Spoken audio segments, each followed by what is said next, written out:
Hello guys, welcome to my channel world of embroidery.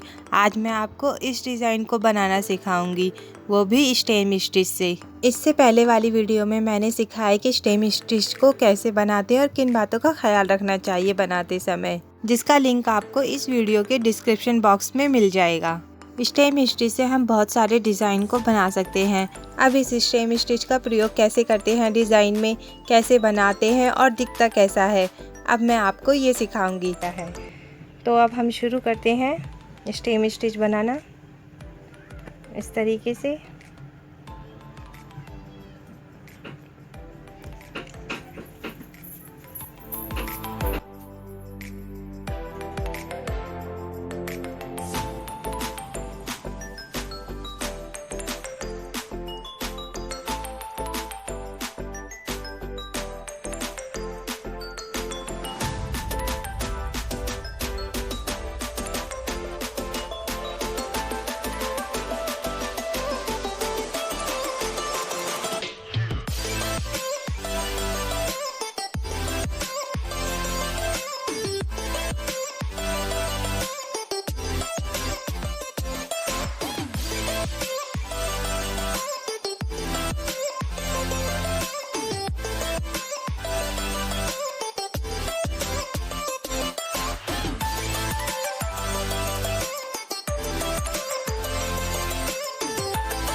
अभी हमारा design बन करके तैयार है।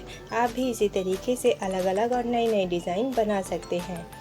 अगर आपको मेरा काम पसंद आया है तो वीडियो को लाइक कीजिए, शेयर कीजिए, सब्सक्राइब करना ना भूलें, साथ ही बेल आइकन को दबाएं।